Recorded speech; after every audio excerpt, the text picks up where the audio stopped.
Modern war movies love turning combat into entertainment. Endless speeches, clean heroes, explosions designed like theme park rides. But these British war films terrified even hardened military minds because they felt too real to ignore. Some exposed psychological collapse, others recreated combat with such precision that veterans called them traumatic. These were not patriotic fantasies. These were war stories, so authentic they made audiences question whether Hollywood had been lying about warfare for decades. Number 12. Fires Were Started, 1943. Before modern war films drowned audiences in giant explosions and digital chaos, there was a black and white British film that felt terrifyingly real because almost none of it looked staged. Fires Were Started did not feel like Hollywood pretending to understand war. It felt like war itself had slipped into a camera reel. Director Humphrey Jennings used real firefighters instead of polished actors. Many men seen on screen had actually battled infernos during the Blitz, while German bombs ripped through London night after night.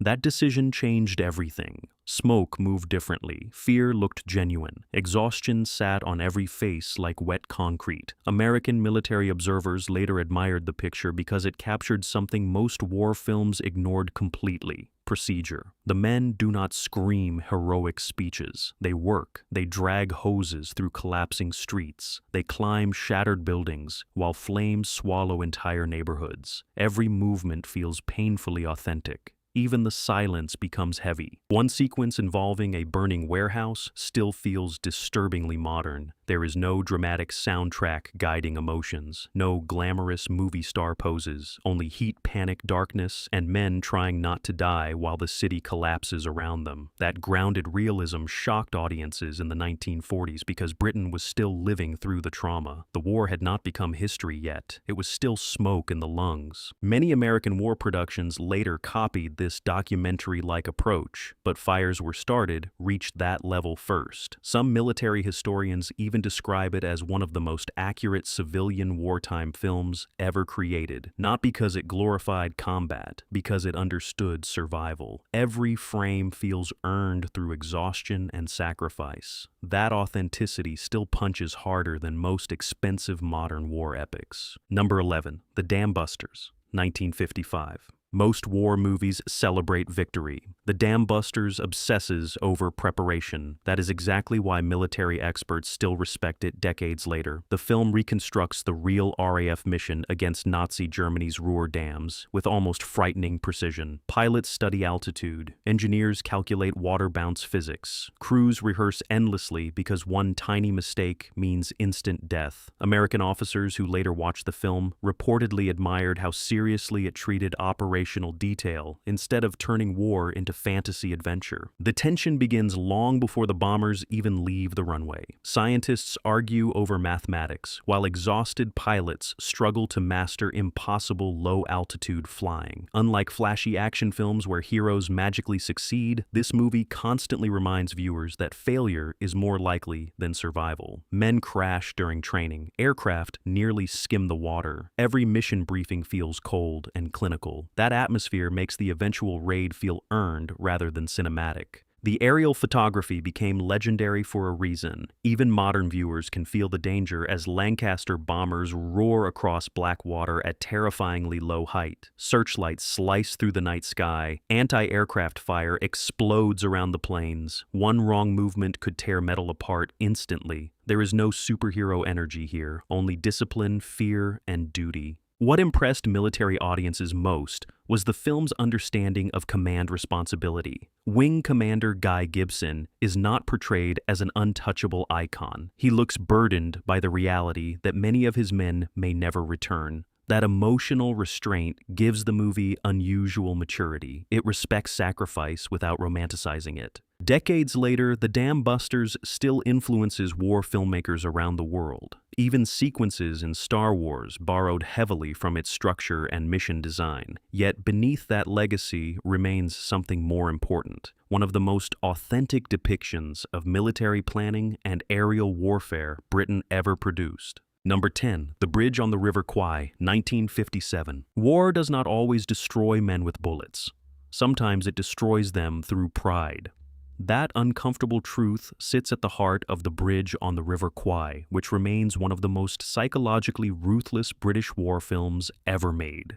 Instead of focusing purely on combat, the movie traps viewers inside a prison camp where discipline and obsession slowly become more dangerous than the enemy itself. From the beginning, Colonel Nicholson refuses to break under Japanese command. Alec Guinness plays him with terrifying restraint. His posture remains rigid, even while soldiers collapse around him from disease exhaustion and humiliation. American military analysts later praised the film because it understood how chain of command can become both a weapon and a prison. Officers are trained to maintain order at all costs. The film asks what happens when that mindset goes too far. The jungle atmosphere feels suffocating. Sweat pours from every face. Bamboo cages bake prisoners alive under the sun. Men stagger through mud while building a bridge that may ultimately help the enemy win the war. That moral contradiction gives the film extraordinary tension. Nobody feels entirely heroic. Everyone looks trapped inside a machine larger than themselves. Unlike modern action-heavy war movies, the violence here grows through psychological pressure. Nicholson slowly becomes obsessed with constructing the perfect bridge, as if preserving military pride matters more than defeating Japan. That transformation horrified many viewers because it felt believable. The film suggests war can distort logic until duty itself becomes madness. Then comes the final act. Explosions tear through the jungle while characters realize too late how deeply war has consumed them. The famous closing words still hit like a hammer because they summarize the entire nightmare in one sentence. American officers and historians often cite The Bridge on the River Kwai as one of the most intelligent war films ever made because it studies military psychology instead of simple battlefield heroics. Even now, the movie feels disturbingly modern in how it portrays leadership ego and moral collapse.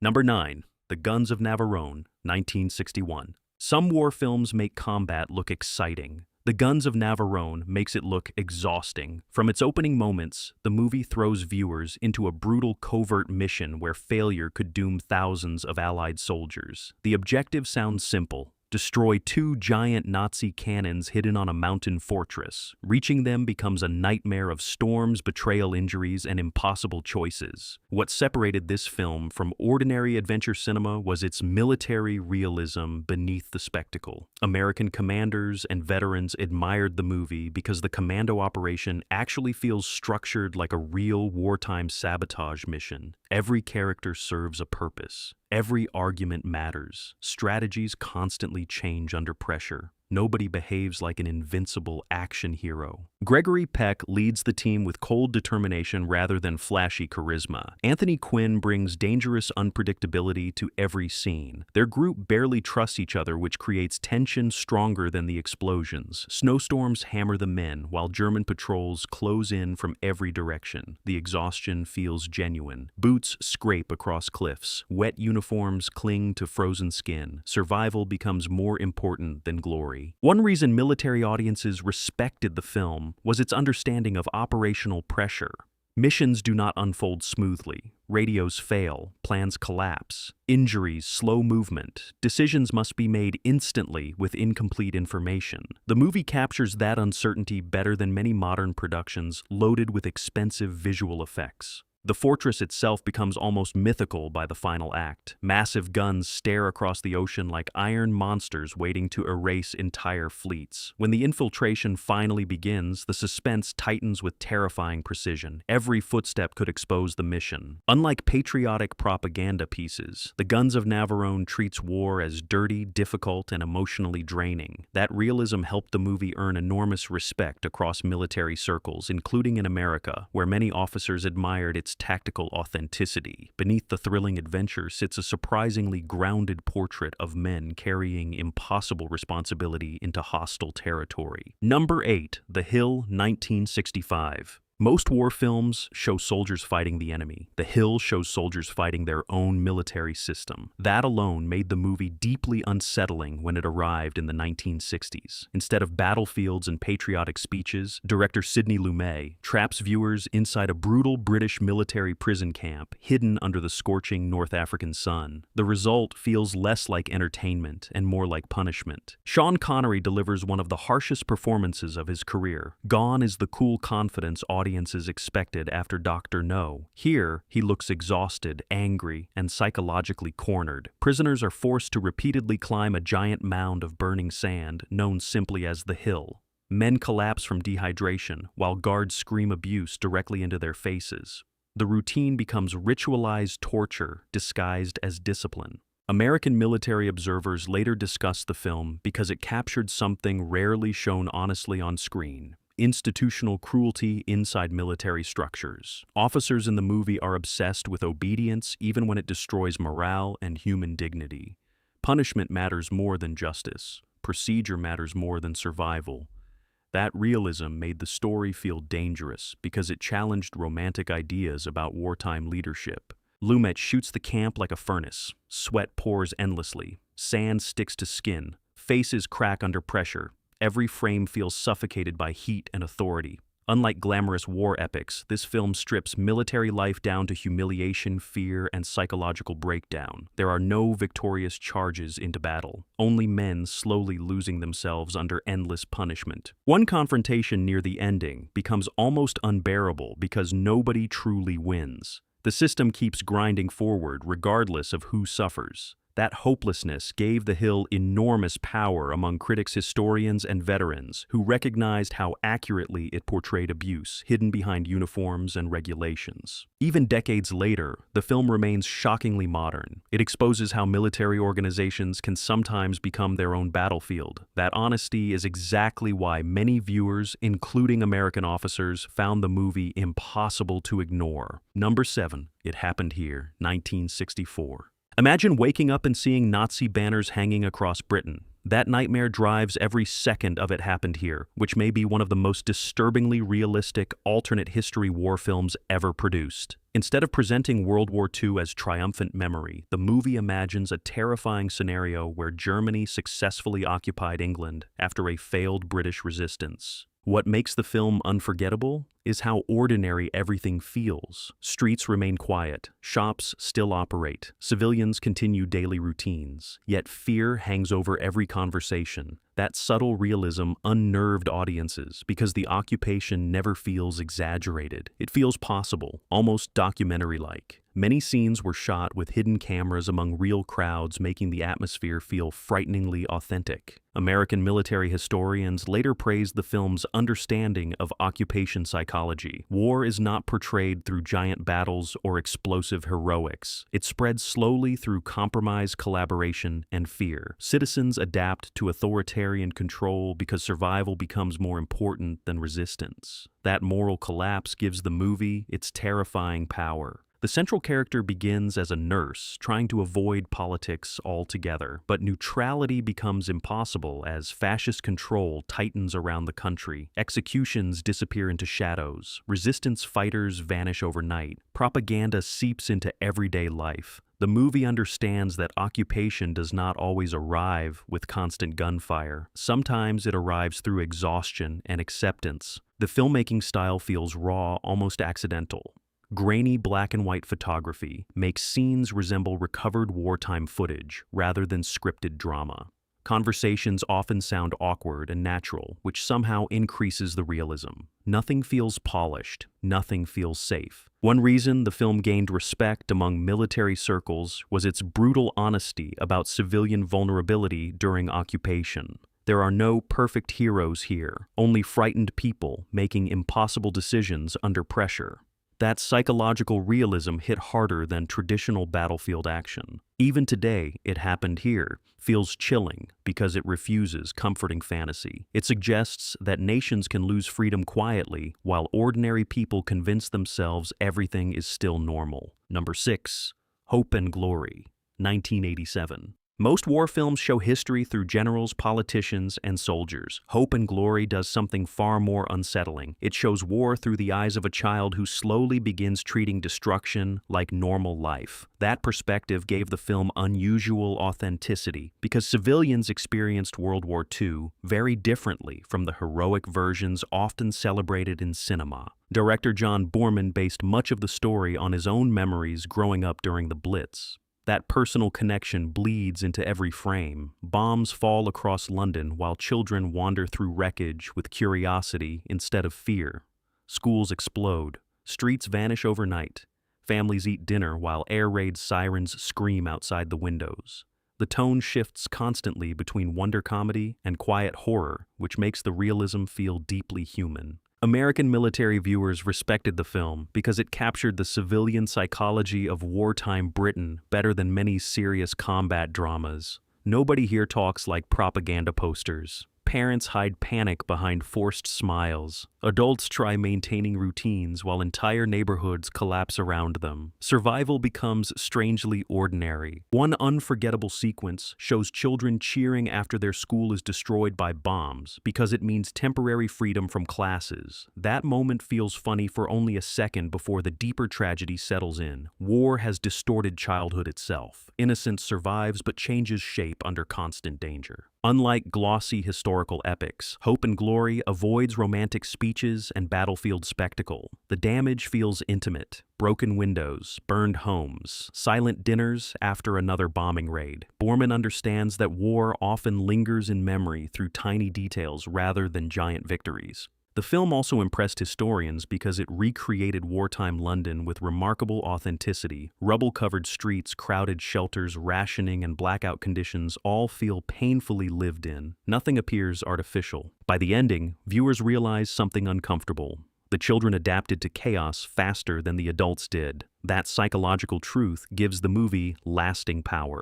Hope and Glory does not portray Britain as fearless heroes. It portrays ordinary people learning how to keep living while the world burns around them. Number 5. A Field in England, 2013. No traditional battlefield film has ever felt quite like a field in England. Instead of marching armies and patriotic speeches, this British nightmare drags viewers into the psychological terror hiding underneath war itself. Set during the English Civil War, the movie follows a group of deserters who escape combat, only to wander into a vast, empty field where reality begins collapsing around them. The black and white cinematography feels ancient and ghostly, as if forgotten history is rotting directly on screen. Mud sticks to boots. Wind screams across dead grass. Every character looks starved, exhausted, and spiritually broken long before the true horror even begins. Unlike modern war films obsessed with realism through explosions, this movie chases emotional authenticity through paranoia, confusion, and fear.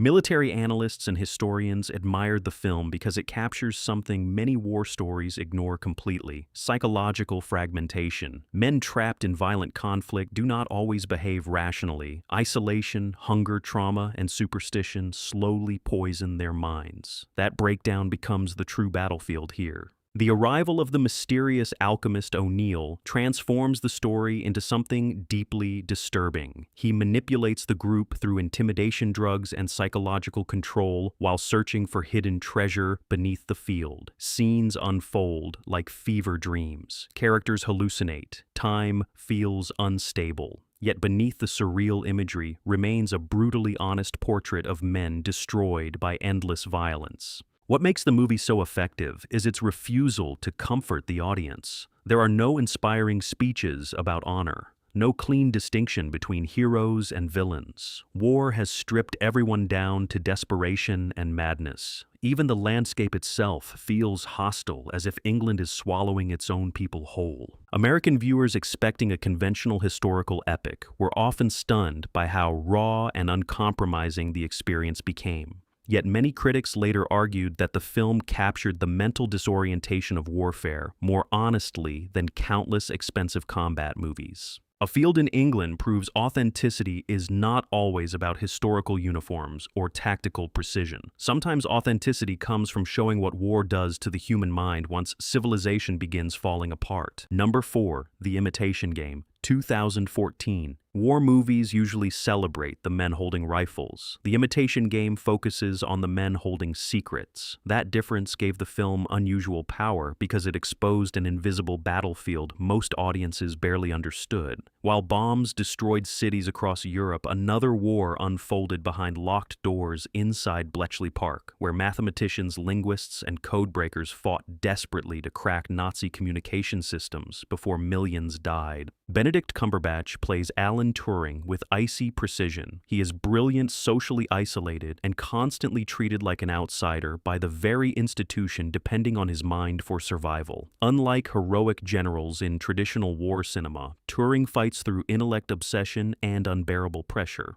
One wrong calculation could change the outcome of the entire war. American military analysts respected the movie because it highlighted intelligence warfare with remarkable seriousness. The film understands that modern conflict is not won only through gunfire. Information timing and deception can become more powerful than entire armies. Scenes involving intercepted Nazi messages feel more suspenseful than many battlefield sequences because viewers understand the horrifying stakes hidden behind every coded transmission. What makes the movie especially effective is its atmosphere of quiet desperation. Men and women sit inside crowded rooms, staring at machines while soldiers die overseas, waiting for answers. Victories cannot even be celebrated publicly because revealing success might alert Germany that their codes have been compromised. That emotional restraint gives the story tragic weight. The film also explores the cruel contradiction at the center of wartime Britain. Turing helps save millions of lives, yet faces persecution from his own government because of his sexuality. That injustice makes the narrative feel painfully human rather than patriotic fantasy. Many historians debated specific historical liberties in the screenplay, yet most agreed the movie captured the psychological intensity of wartime code-breaking extremely well.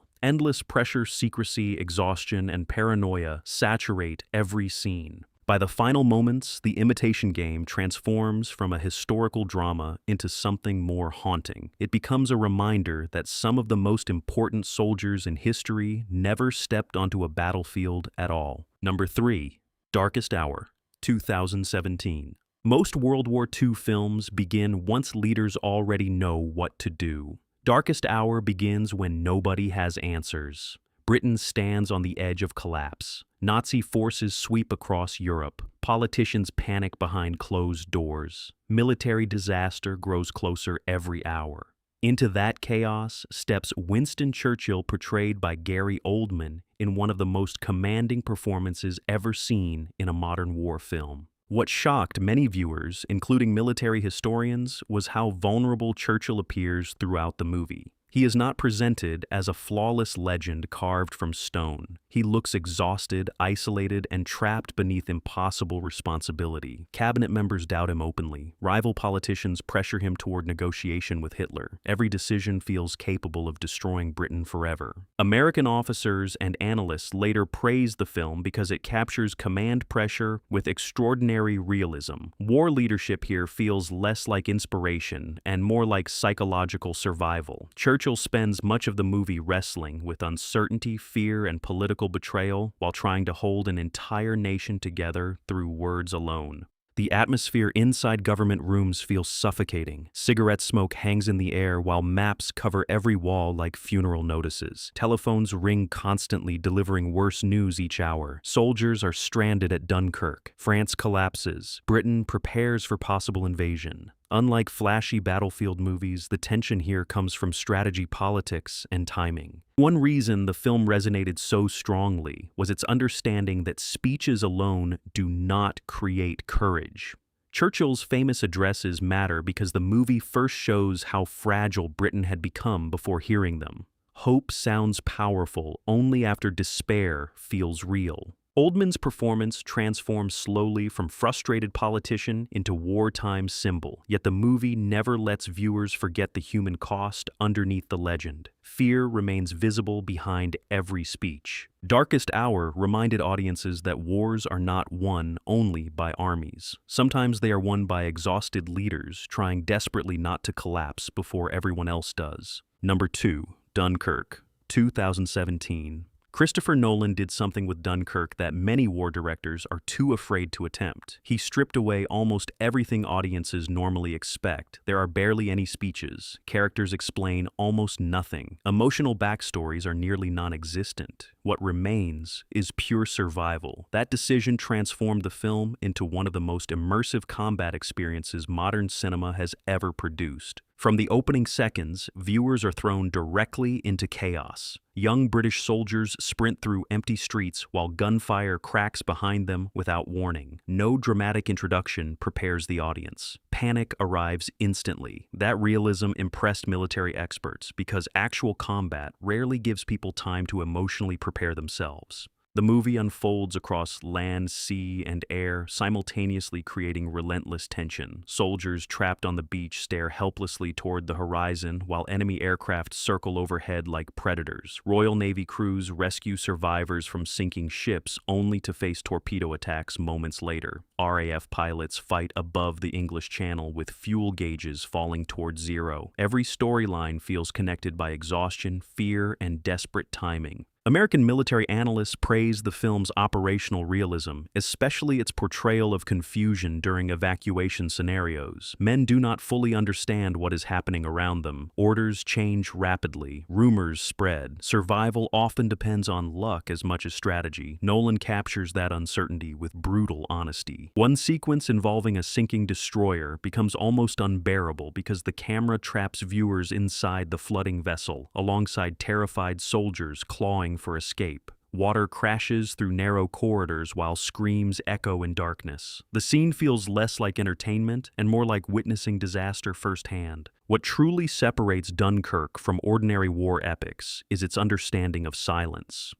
Long stretches contain almost no dialogue at all. Only engines, waves, footsteps, and distant gunfire. That minimalist approach creates suffocating realism because fear itself becomes the main language. By the ending, the evacuation feels miraculous, not triumphant. Britain survives, but barely. That emotional restraint gave the film enormous respect among historians, veterans, and military audiences worldwide. Dunkirk does not glorify war. It traps viewers inside survival and refuses to let them escape comfortably. Number 1, 1917, 2019.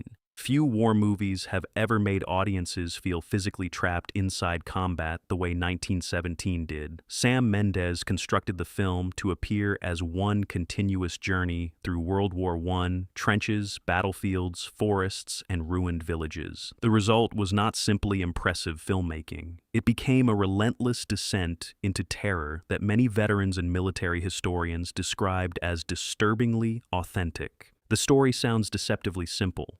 Two young British soldiers receive orders to cross enemy territory and deliver a message before thousands of men walk directly into a German trap. Yet every step toward that objective feels like moving deeper into death itself. Mud swallows boots, corpses rot inside flooded trenches, rats crawl over sleeping soldiers. The battlefield looks less like Earth and more like civilization after collapse. Unlike heroic action movies, 1917 constantly reminds viewers how vulnerable soldiers truly were during the First World War. One sniper bullet can end everything instantly. One wrong turn can lead directly into enemy fire. Survival depends on endurance, timing, and sheer luck. American military experts later praised the film because it captured battlefield movement and trench atmosphere with frightening precision. The cinematography creates suffocating immersion. The camera follows soldiers through narrow trenches crowded with exhausted men preparing for attacks they may never survive. Explosions erupt without warning. Burning cities glow red against the night sky like visions from hell.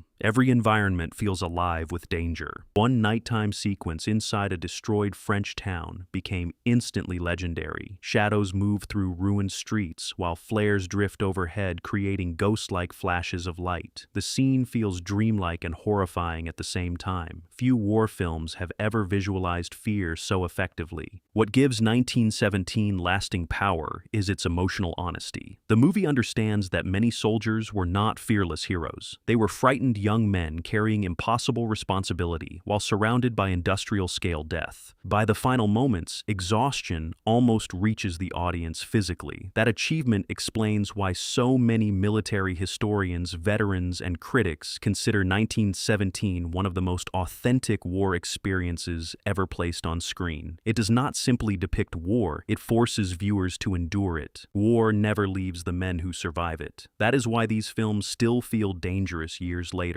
They refuse easy heroism and comfortable endings. Somewhere beneath the smoke and ruined battlefields, they reveal a truth most modern blockbusters are too afraid to show. Survival itself can become the greatest horror of all.